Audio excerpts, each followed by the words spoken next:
circles round a campfire, we're gonna smolder a little grass. But watch out, Farmer Johnson's got salt shot to pepper you.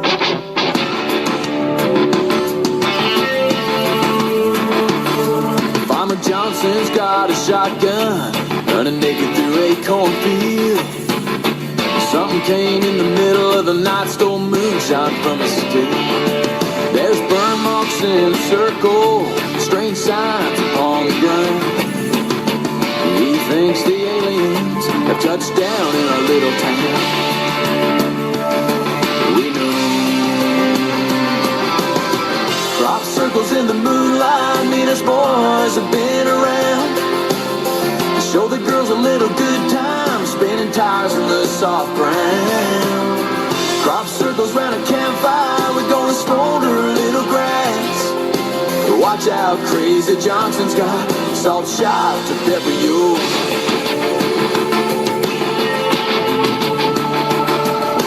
Johnson took his hat off, opened mic at the town hall. Said we're visitors sitting among us from somewhere beyond the stars. You don't know them cause they like trouble, they drink our beer, they like fun.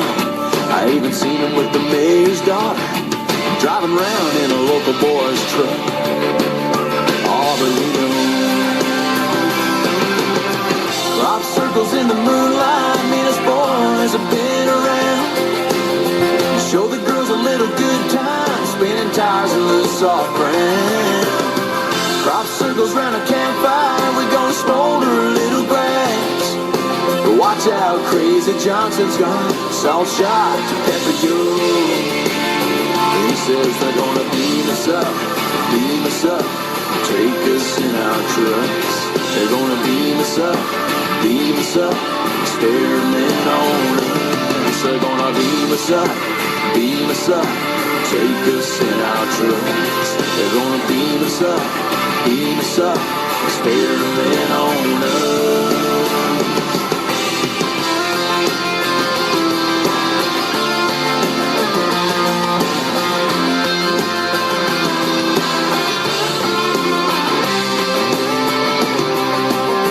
Crop circles in the moonlight mean us boys have been around.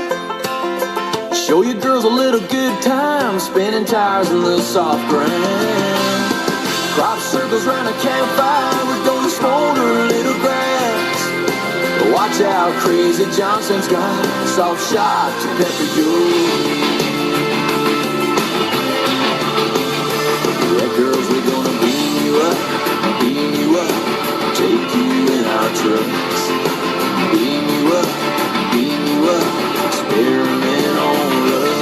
We're gonna beam you up, take you in our trucks. We're gonna beam you up, experiment on love. Beam us up, take us in our trucks. Beam us up, experiment on love. Beam us up, take us in our trucks. Beam us up, experiment on love.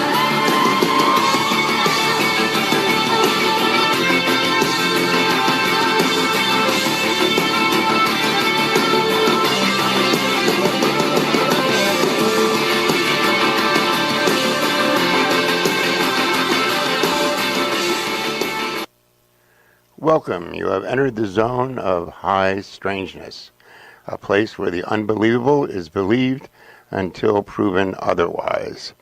I am your host, Gary Wheeler, and this is a beautiful day in Rockland, and spring seems to be trying to happen as much as we would like it to happen quicker. It is doing its best, I think, to get here as soon as possible.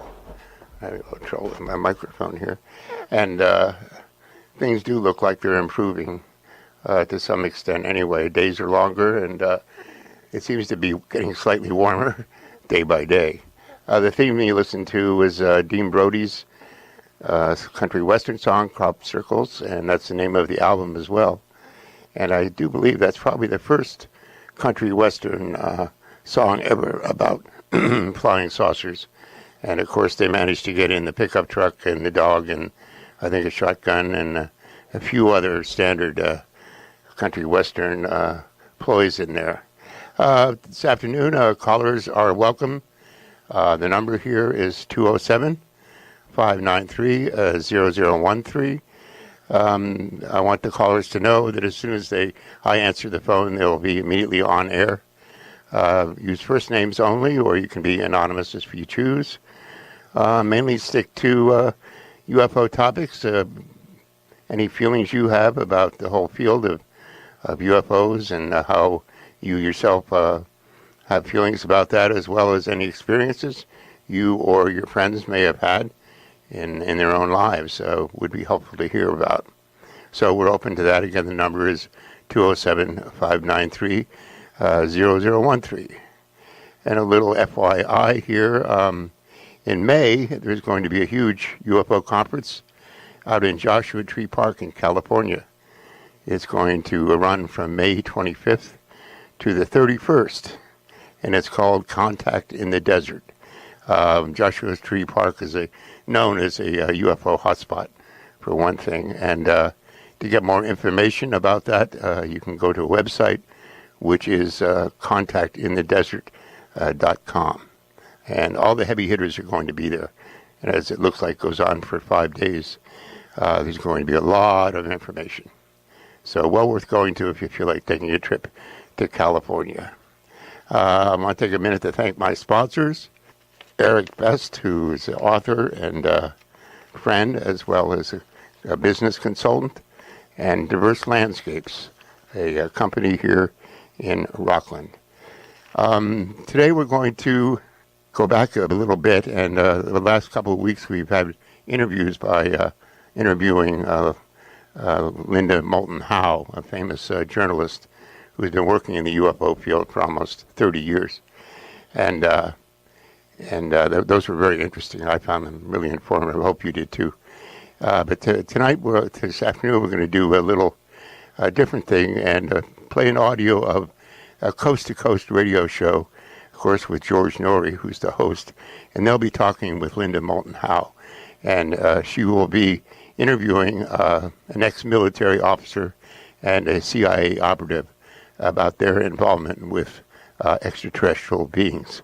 I don't know about you, but I traveled across country several times when I was younger, and you're in the middle of Texas or Kansas or Nebraska in the middle of the night.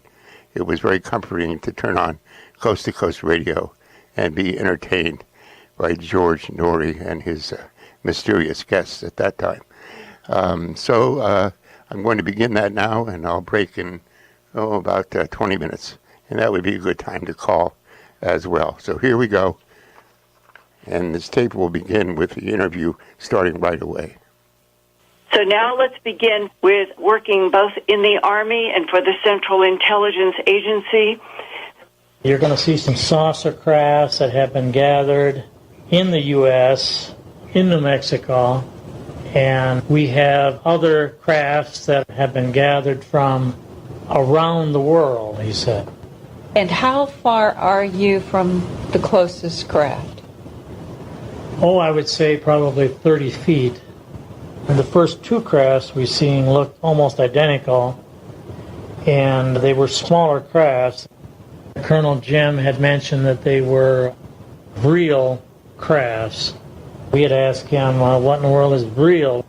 We never heard of Vreel. And he said it's a foreign saucer built in Germany in the 20s and 30s. Then he says the next three craft are alien crafts. I asked him about what is the propulsion system on these three crafts, and he said that they are anti-magnetic gravitational engines on two of them, and one was a antimatter containment field inside of an antimatter type propulsion, and was much more complicated than the other ones. The other ones were very simple in comparison. From what I gathered, they sort of thought that the antimatter propulsion was, to them, seemed like it would be an older type compared to the setup on the newer ones. It was an older type of a vehicle. It was more complicated. Yes, You were shown the 16 millimeter black and white dissection film of the six-fingered humanoids 2 weeks before. Yes. Did any of you say, we've seen the 16 millimeter film of the six-fingered humanoids, which one of these discs belongs to that? Yes, we did. All he would say is that they told me, since I've been here, that these three were from New Mexico, but I don't know which craft is which. All I know is that all three of them were supposedly from New Mexico. And the other four are foreign. They were picked up in foreign areas. And you're going to continue with him when we come back, Linda, are you not? Yes, and where we are right now is inside of Area 51, Nellis Air Force Base. And he is with the Colonel Jim and his boss from CIA and three other CIA colleagues. And they are on a tour to look at craft, and they didn't know about the fact that they were going to meet this being, and their confusion was that in their CIA work, they had seen an autopsy on a six-fingered, six-toed being. And now what is in front of them at Area 51 is a very different type. The truth is that extraterrestrial biological entities are interacting with this planet, and secret agencies of our government know that. And welcome back to Coast. We're with Linda Moulton Howe. Go ahead, Linda. Let's pick up. Yeah, we found out that our phone recordings were being tapped. And so I went down to Florida with the idea that if I could meet and talk with him face to face without being tapped on the phone, that what he had to say was so historically important, his details were so rich, that I first taped the 16 hours with him. And when I left, a surprising thing happened. Here we thought that we were doing all of this secretly, and he and his wife went to the supermarket. I'd only been gone an hour or two from being at his house doing the interviews for 3 days. And two men were leaning up against their car, and as they walked up, the two men motioned to Cooper. He walked toward them, and they said, "We are here to tell you that if you want to see your son and have the grandchildren you would like, you will never speak to Linda Moulton Howe again." Wow. That was the first round. A few days later, at his diabetes doctor, the men were in front of the doctor's door, and they said the same words to him again. When I got home to Philadelphia, I found the voicemail from Cooper telling me that he was so sorry, that he so much wanted to work with me to get out this very important history, but that he couldn't risk his son, and that he could not go forward with the videotape that we were going to do. This is about his work for the Central Intelligence Agency. His cover was teaching cryptography at a Army base in the southeast that he still would like to be kept, the name out of the public. This is his research into extraterrestrials working for the CIA is such a vital historic truth behind the United States government's policy of denial since World War II about ETs, UFOs, and a lie that humans are alone in this universe. In addition to the 7 discs, did you ever see any of this? I saw drawings of the control panels for the six-fingered panels.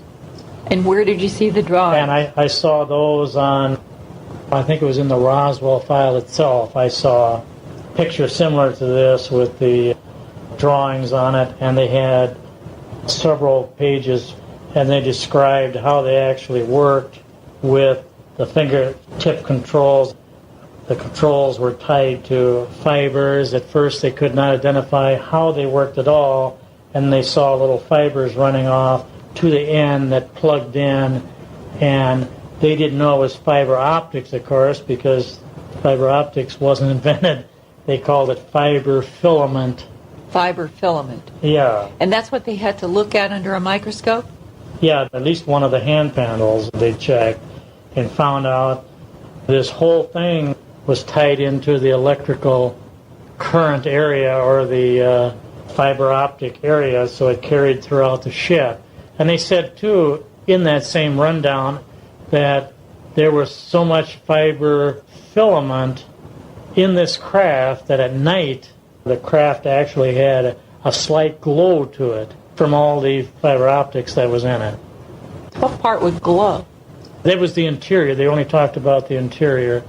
And that even the walls and everything was wired in this Roswell craft as far as electrical current. When the beings would have their hands placed into those panels, what would happen? Didn't know exactly how they worked as far as which hand did what, but they knew that they had guided all the controls as far as more current going into the anti-gravitational or the electromagnetic device, and in turn it would feed into the anti-gravitational system. But they didn't know which finger did what, but they knew all the fingers were apparently entirely guided by hands. When their hands were placed into the panels, and the panels were fiber optically connected to everything, didn't you make a comment about how the entire craft became a capacitor?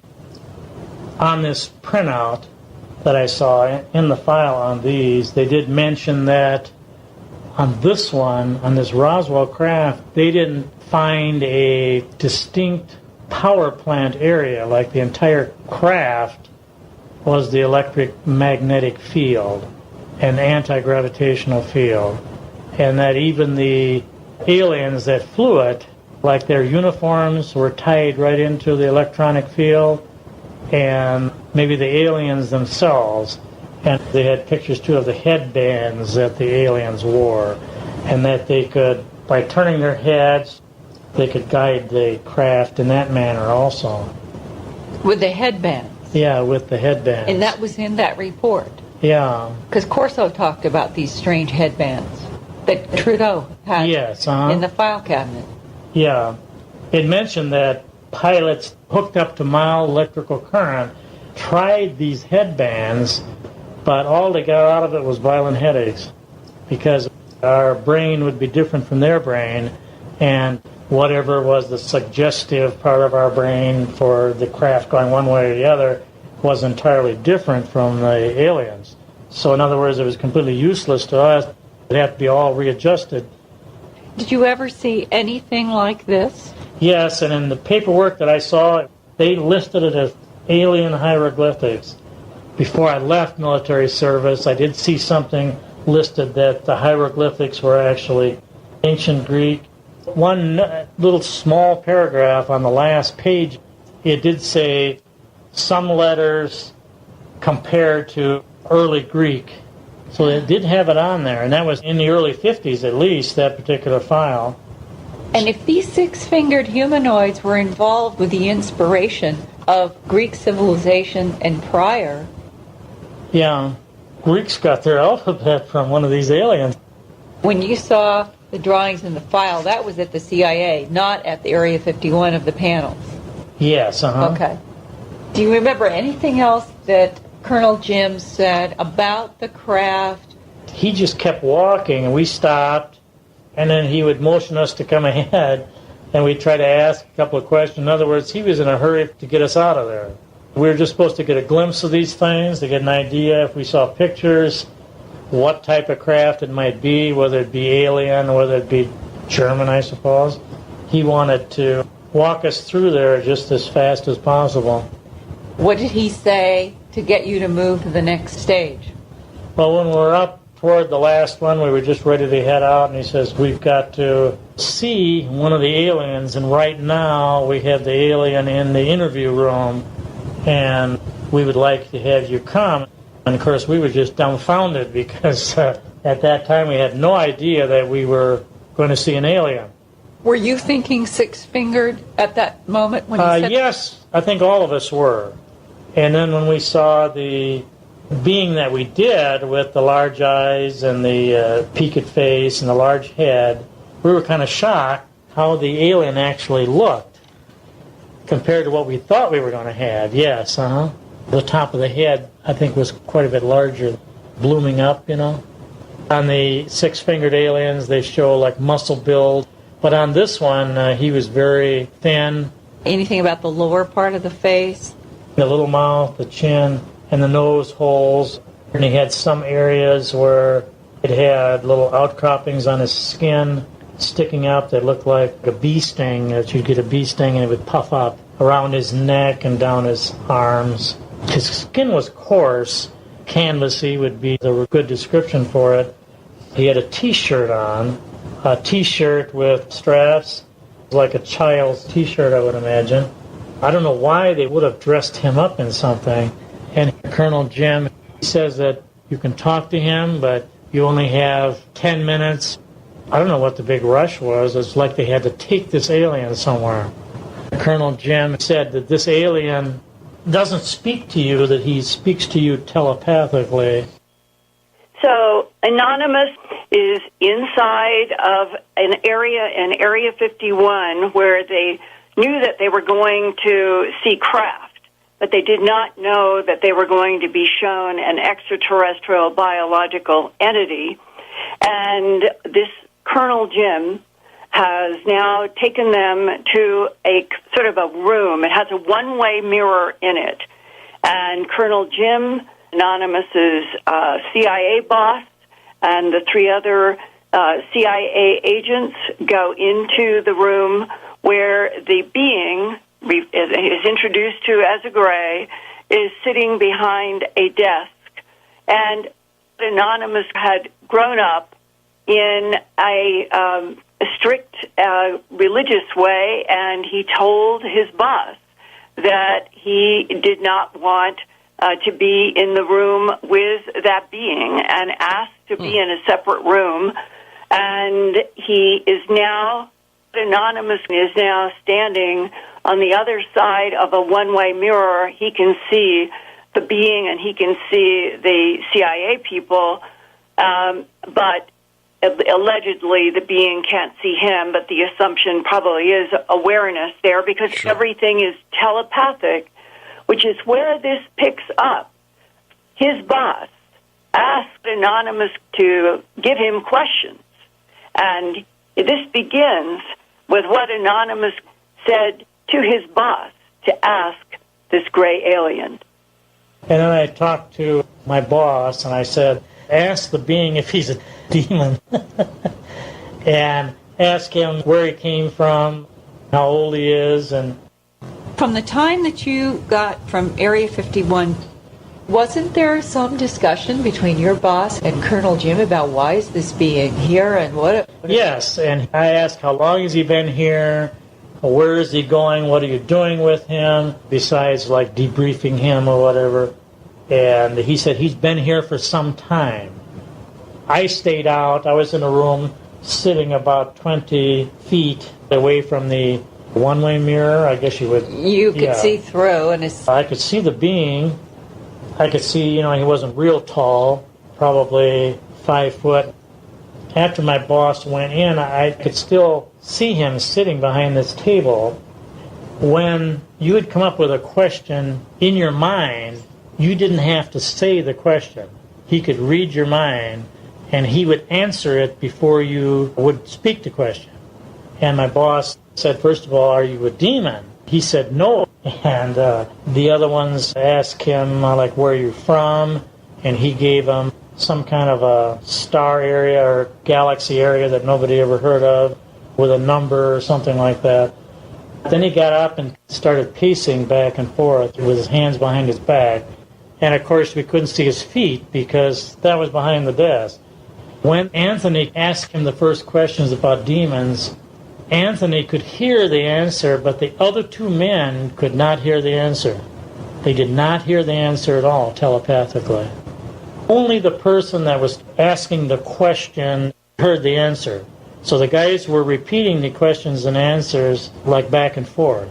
Did anybody say, why don't you just telepath to all our heads so we hear it at the same time?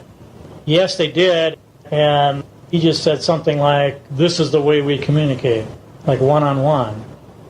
You're just watching, and you could see the point where the gray being got up and seemed to be pacing and walking. Did you ask your boss, why was the being getting up? Yes, I did, but he said, you really know how to push their buttons. I think Anthony just thought that all aliens had 6 fingers at that time. I think he thought if you see one alien, you see them all or something. Oh, and this Jim, on the way out, I said, is this the only alien that you have? Jim did mention just before we went in, some of the aliens have different features. There are a number of different kinds, but this happens to be a gray. He did say before we went in that there are different types of aliens. This is a different type of alien, different appearance from the autopsy film that you would have seen. Did anybody say, well, what is the relationship between these different aliens? He did say that they all seem to use the same terminology, that they come to be a help, not a hindrance, and are not coming here to destroy the country. You were talking about how you asked your boss and the colleagues what the telepathic communication sounded like. Could you go over that again? Mm-hmm. I asked my boss and the others what the voice sounded like. From the description that they gave, that it sounded more maybe electronic than actually a human voice. Neutral, not high, not low. How did the session come to a close? Well, Colonel Jim was in there at the very beginning of the session. Then he came out through the door into the room where I was and kind of looked up in the air and rolled his eyes like same old questions. Now it's August of 1958, yes. And you've been exposed to a live being. You've been exposed to the 7 discs. You've seen the 16 millimeter black and white film of the 6-fingered humanoids. You've been in the CIA library and you've seen files concerning Roswell, the retrieval of at least 3 kinds of discs, the implication that there are discs in Argentina and Antarctica. What kind of things now start coming into the office? We used to see some of these alien crafts come right in over the radar that we had on ships from outer space right down into the Argentine area. And we saw crafts come right into the Antarctica area from outer space with radar. We worked together with the British, and they would send us radar tapes of the craft flying at terrific speeds and coming down into the Antarctica area. They couldn't follow it all the way down because of the curvature of the Earth, but they knew it was headed for that general area. Some of them caught coming in that were going like 30,000 miles an hour. Huge, fast speeds. And what would be the discussions when you would get together as a group about what was the intelligence that's in these machines, what is it doing, and what does it want? Well, Anthony was always trying to get more information, like from headquarters, if they had found out information as far as these beings. And sometime we'd have a huge amount of sightings, like military sightings, something that we knew were completely legitimate. All of a sudden, we'd have dozens in some areas of crafts, which really kind of blew our mind because all of a sudden they would appear on military screens and just fly right over them at huge speeds. Those we knew were authentic because they came right from military equipment. Did anybody say these are hostile? No. We did have some reports of several people or one person or something like that was abducted. Military or civilian? Civilian. In the countryside in Greece or in Italy or something like that. That there was a known sighting of a disc and a person that had disappeared and was walking up to look at the craft and disappeared, or that they were taken aboard the craft and kind of examined, and they found themselves laying on the ground away from the area where the craft had sat down. So these are reports that you were reading in 58, 59, 60. Yeah. Teams that would go and interview these people? Yeah, we had the cattle mutilations going back at that time, and they were investigated locally. They weren't really ours because they weren't out of the U.S., but they gave us those to picture the cattle carcasses to be able to look for that in some foreign sites, as far as if we found cattle mutilations. Did the reports that came to your office specify that the unusual animal deaths were directly linked to extraterrestrial craft or discs?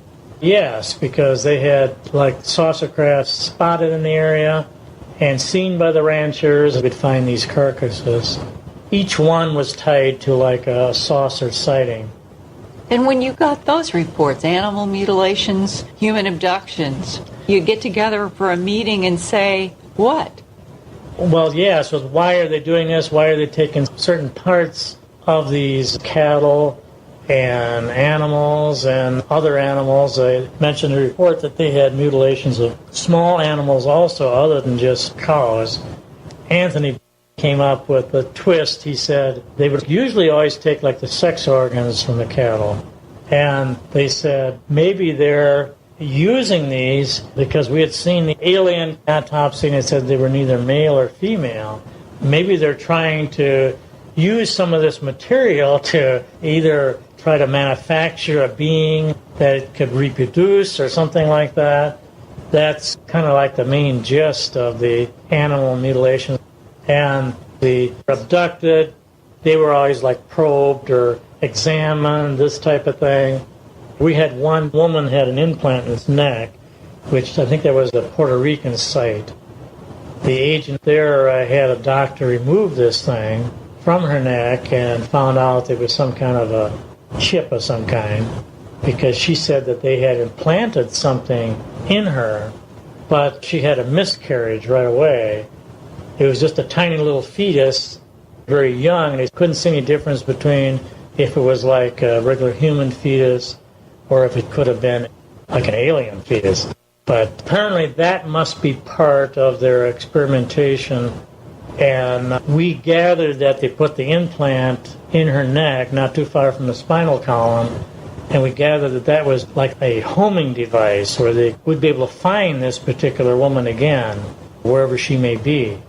So you were dealing with abductions, implants, animal mutilations, craft, some German, some extraterrestrial, six-fingered humanoids, and gray beings, all in that short period of time between 1958 and 60. Yes, Now that is... I'm going to interrupt there for a second and just remind you that you're listening to WRFR 93.3 FM in Rockland and 99.3 in Camden. And it's streaming on WRFR.org. There's also podcasts of past shows, this one and other shows at WRFR as well.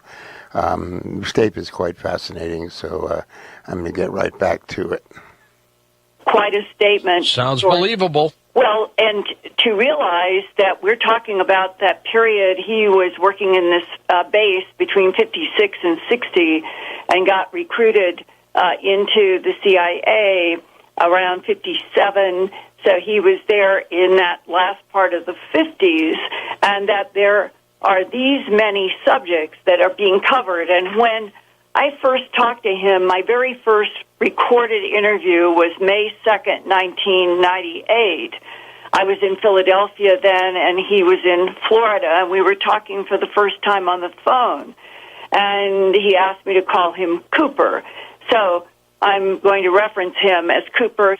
So on the phone on May 2nd, 1998, 15 years ago, Cooper told me that he had worked in this southeastern Army base that was still very sensitive, and that he was teaching cryptography, and that the base was involved in these sensitive matters, and that's why he requested that I not use the name and why they have been pauses or blanked out in the audio. And that soon after, around 57, he was recruited by his boss that he calls Anthony at this Army base, but to work for the CIA, and that their job would be to analyze UFOs and ET matters. And this is a very important piece. In a real and highly classified Project Blue Book, same name, But this one was conducted through Fort Belvoir, Virginia, and the CIA. And he explained to me that muddying the waters is classic counterintelligence style. And in that style, the CIA created in 1952 the phony UFO debunking project that they also called Project Blue Book. And it was designed to be used only for media and public consumption. That's why they gave it also the name Project Blue Book. That would help the real one that he was working in hide behind basically a phony one presented to the public, and therefore it would always be discredited.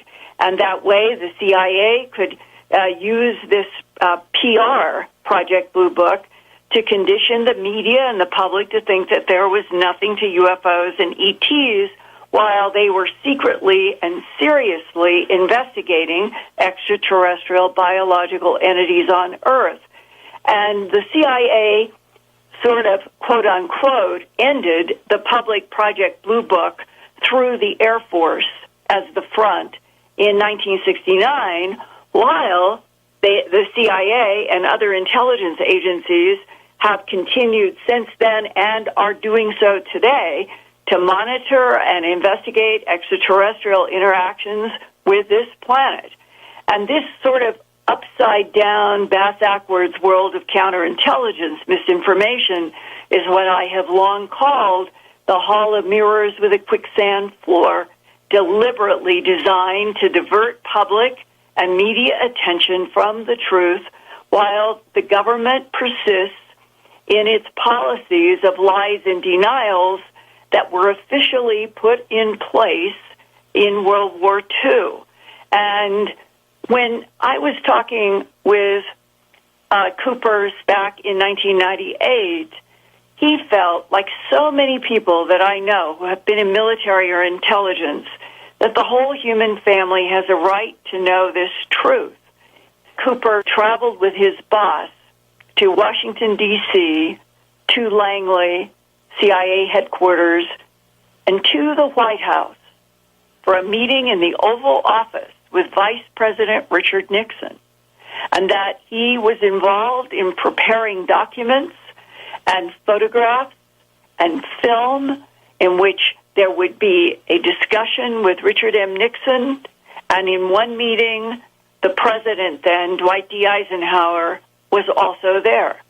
And that Cooper's Anonymous had the distinct impression that Dwight D. Eisenhower knew a great deal, Richard M. Nixon wanted to know a great deal, and that at that time, what he and the CIA were bringing to bear was trying to go out into not only the world, but throughout the United States to find the best cases, best physical evidence, forensics, and gather all of this to a number of underground installations where they were studied then, and as far as I know, they're being studied today. And the big question is, why can't our government get past the policy of denial about such a huge truth?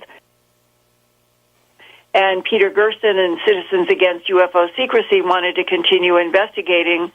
And so that's why I went to Kirtland Air Force Base in the meeting set up by Peter Gersten. And it was in that meeting where I thought I would be there for 10 minutes, get witness names, addresses, and phone numbers so that we could follow up. And instead, I filed the Freedom of Information Act against the CIA, NSA, NRO, DIA, all of them, trying to get UFO documents, and that was a case that went all the way to the Supreme Court. Pretty soon, Gersten was able to build up quite a case, and that was the in camera where the attorneys for all of the intelligence agencies were saying that the documents were rightfully classified. They were able to look at documents that were largely blacked out, and from there, it kept going completely in an unexpected way when he pulled this document out of the desk drawer and said, "My superiors have asked me to show this to you." You can read it and you can ask questions, but you cannot take notes. And I want you to sit there. And he pointed to a chair that was in the middle of the room, which I had been videotaped the entire time in this meeting from my reaction. And some of the sentences in the paper that he showed me included, these extraterrestrial biological entities manipulated DNA in already evolving primates to create Homo sapien. All questions and mysteries about the evolution of Homo sapien on this planet have been answered, and this project is closed. And those are the kind of sentences that when you see them for the first time, at least this is the way it affected me, I just kept reading them over and over, trying to comprehend the implications of this several-page document that was essentially saying that our government knew that humans were concocted by extraterrestrials, that extraterrestrials had been terraforming and interacting with Earth life.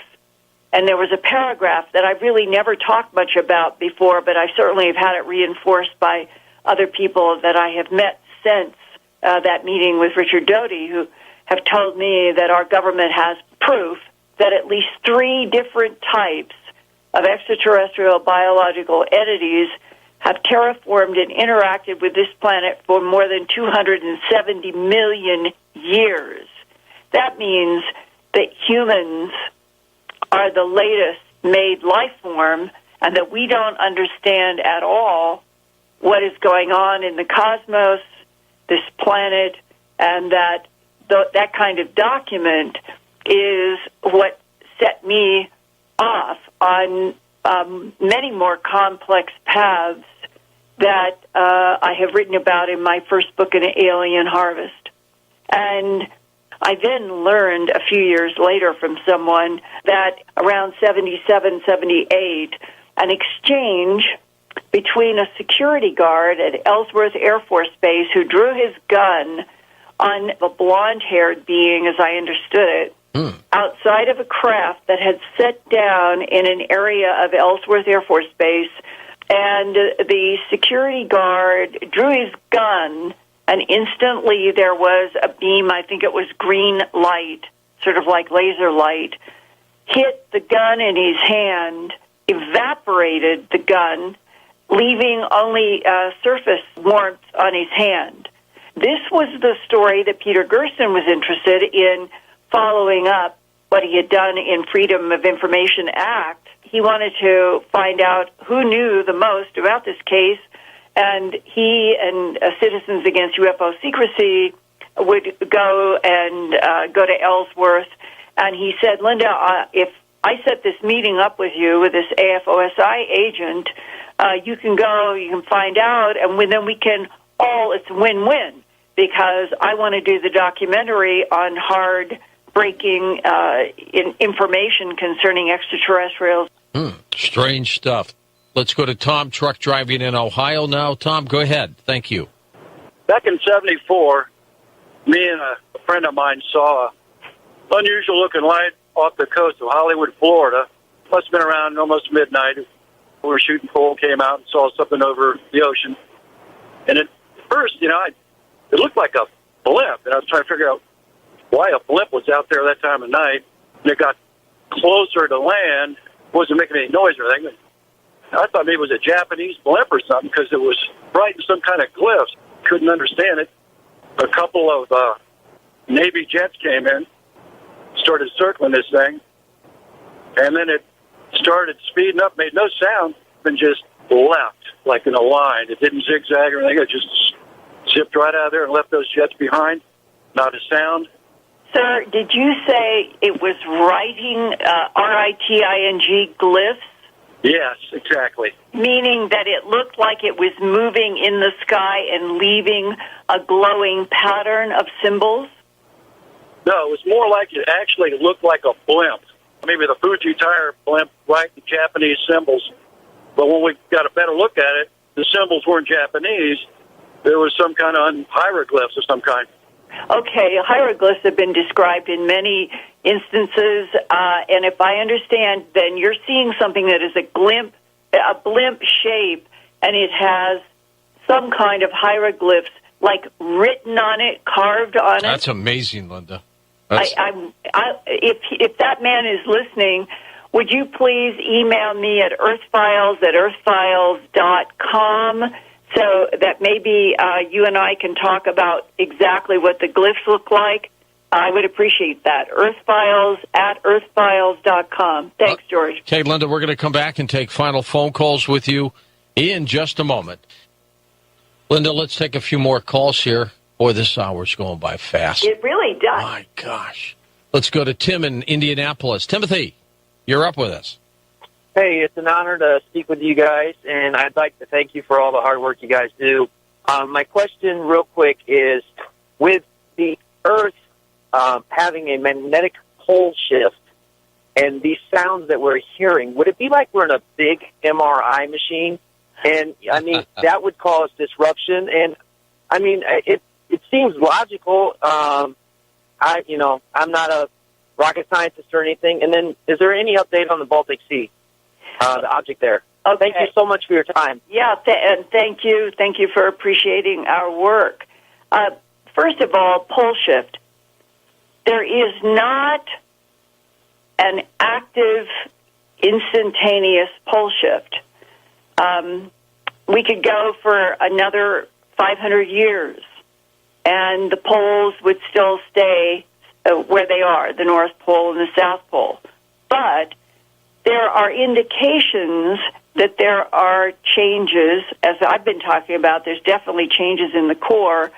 They may or may not accelerate or have impact on what has been a natural variation of pole changes on this planet so many times. That's just a known fact. This Earth will change polarity.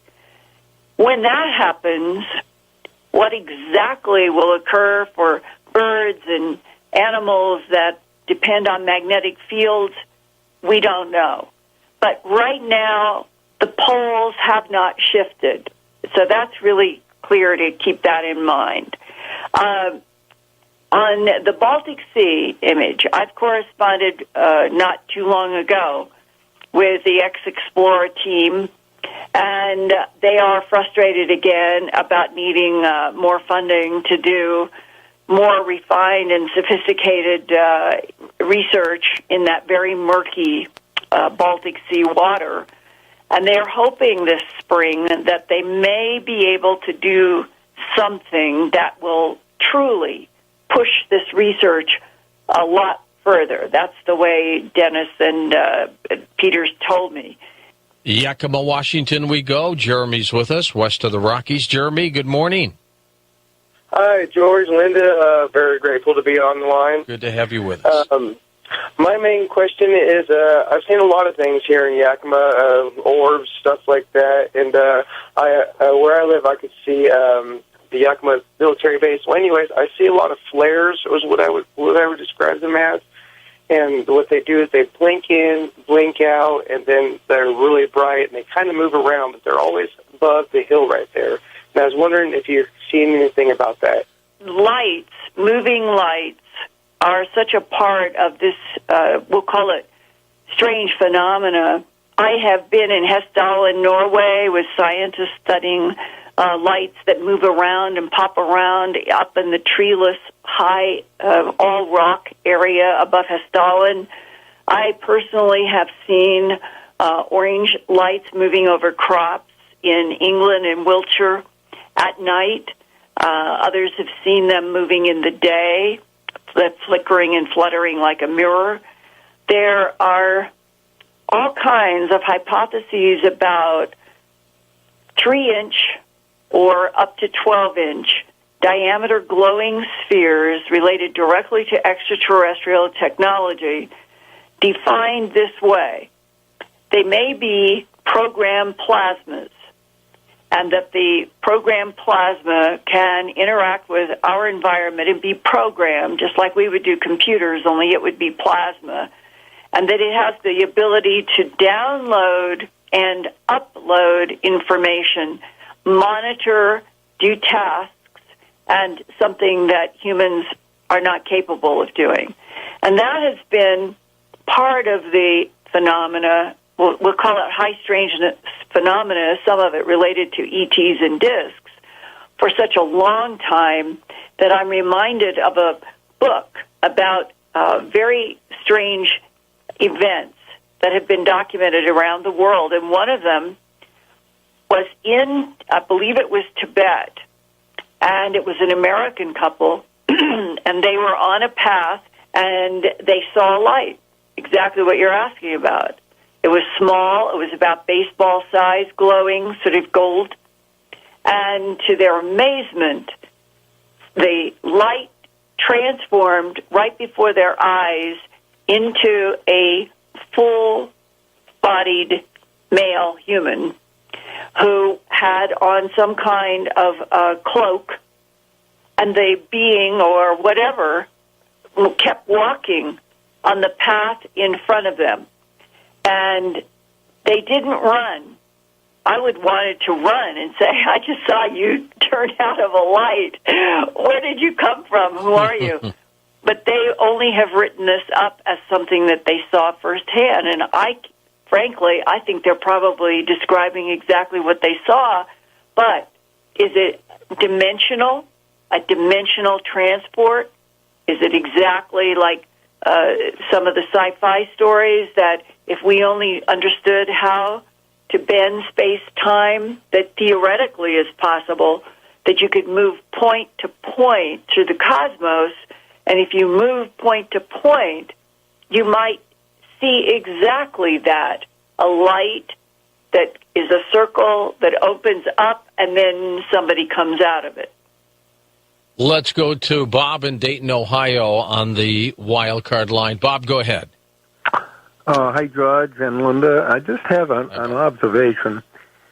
Since this unfortunate disappearance of this plane, I found a map on the internet of the globe, and I noticed that all around the world there are around 10 areas which are similar in description to the Bermuda Triangle. My question is, I think, frankly, it's a little bit unusual that I haven't heard in all of the time of the discussions of everyone about the theories of what happened to this flight, that no one has mentioned the possibility that maybe this flight was caught up in one of these areas, such as usually is reported about up in Alaska or the Bermuda Triangle. Well, actually, we just had a report on last week about that. Oh, did you? A huge story. They call it electronic fog, and that it engulfed this plane and it crashed, they say. Where does anomalous magnetic, let's say magnetic field collapses on the planet, where does that leave off and the UFO phenomena starts or the other way around? Because Philip J. Corso said that it was very important to understand that on our planet that there were magnetic field lines that would collapse and that extraterrestrial intelligences could use the naturally collapsing magnetic field lines to enter and exit our planet. Just like portals. Linda, thanks so much. Okay, that's the end of that particular tape, and you've been listening to Linda Moulton Howe, mainly on the program Coast to Coast, with George Morey as the host.